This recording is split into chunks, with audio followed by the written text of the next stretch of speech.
and no, it's not. We're not thinking like there's a fixed amount of participation credit that can be handed out today. It's like everybody could get full participation credit. Yeah.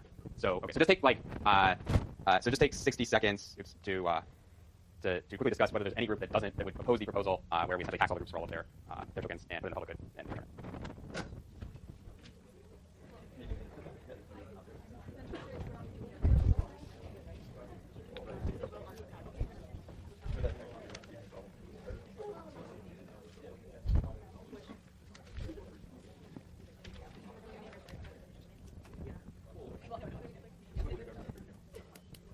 Okay, so group 7, would you guys prefer the tax? Yes. Okay. 8. Yes. 4, which is in group 5 would be yes. Okay. 6. 5. And 2. Yes. Okay. And 3. Yep. And 1. Okay. So yeah. So that's basically why that's essentially why we have the government provide public goods, is because if you don't have some sort of mechanism where groups are forced or individuals are forced to participate, then there's a strong incentive for free ride. Now, unlike in the real world, there will be well, maybe not unlike in the real world, but there is some consolation to the high contributors, which is that. So I'm kind of curious as to why the high contributing groups decided to contribute most. So you guys, group 2, contributed like 7 tokens, which was the most in the first round. That was the only round where we had contributions. So what motivated your thinking there, your choice to contribute that much, which is about, it's about a third of what you had. Was there like a sense in which you hope the generosity would be reciprocated, or?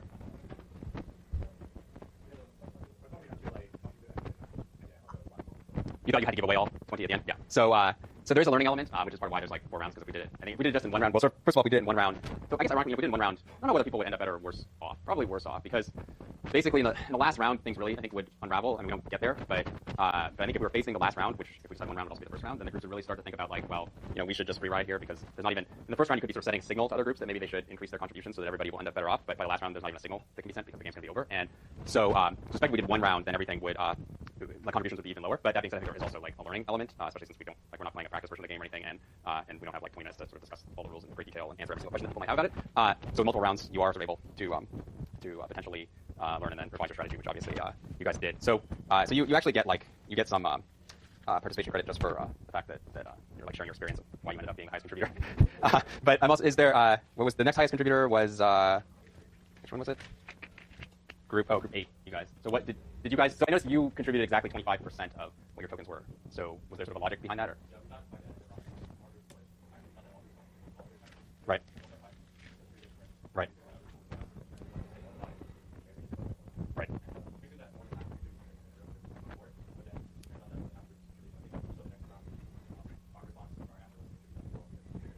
Right. Sadly, it generally is every single semester that we do this. Do any of the stingy groups want to share their experiences, or? You don't have to. It's fine. We really wanted to contribute 20, but we knew that it was kind of stupid. Right. We anticipated to be our groups, and so we went with the more selfish. Right.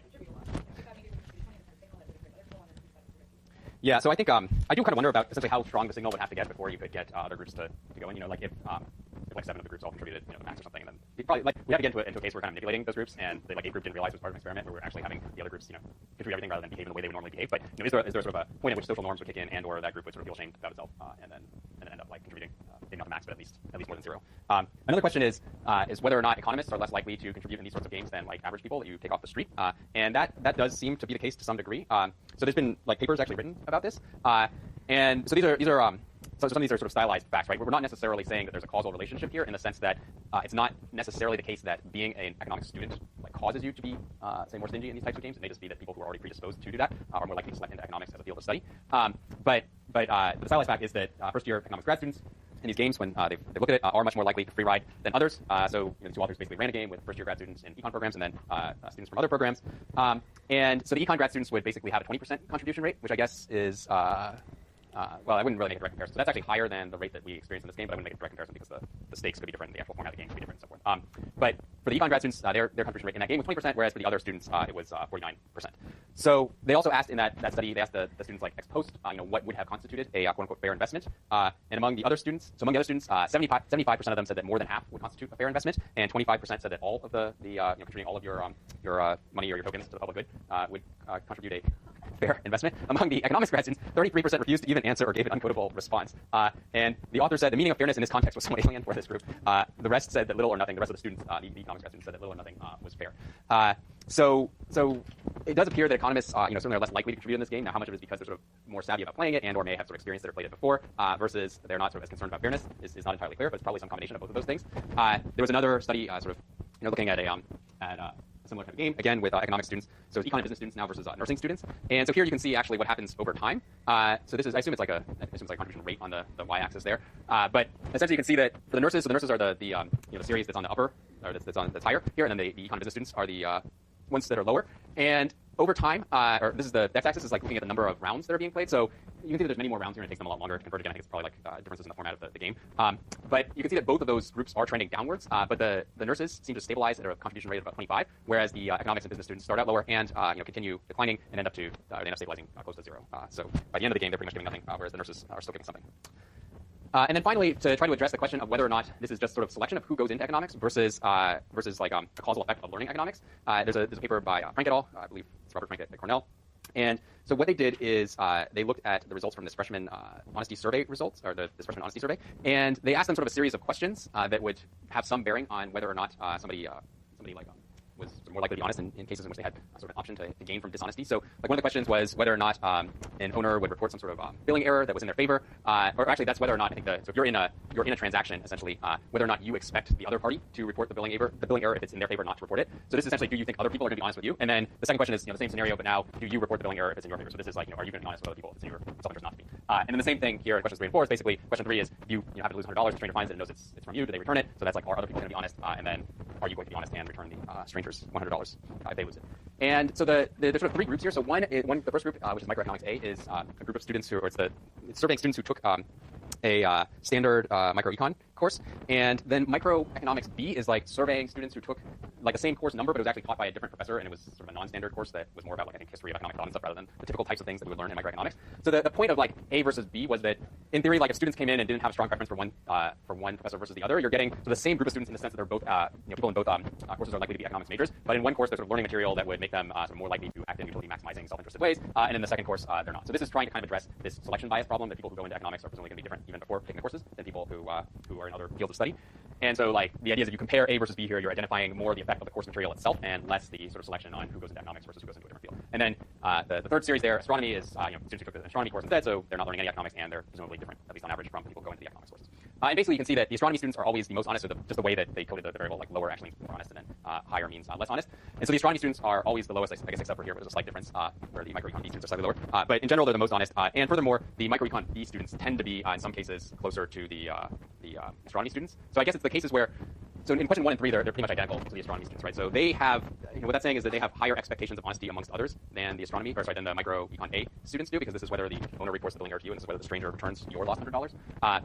In questions 2 and 4, they're like, less honest than the astronomy students, but more honest than the microecon A students. So there seems to be, in terms of their own honesty, they seem to be sort of in between the 2 groups. But the microecon A students are always the most dishonest and have the most have the highest expectations of dishonesty amongst all of the students. So the sad part is we may be teaching you sort of to be non-cooperative as we do this, which isn't really the intent. But now that you know it, hopefully you can try to not quite internalize it as much as if you didn't realize that you were in fact learning dishonesty. I think also, well, I don't know exactly how to interpret these numbers, but I find it kind of shocking that like on that last question, whether or not you return the stranger's lost $100, it seems like a lot of people just would not return it. Okay. So were there any other sort of questions or comments about the public goods game exercise? Okay, well, so we've only got a couple minutes here, so let me just sort of start talking about what revealed preferences and willingness to pay is, or why it's important, and then we'll go into the details of how it actually works when we come back on Wednesday.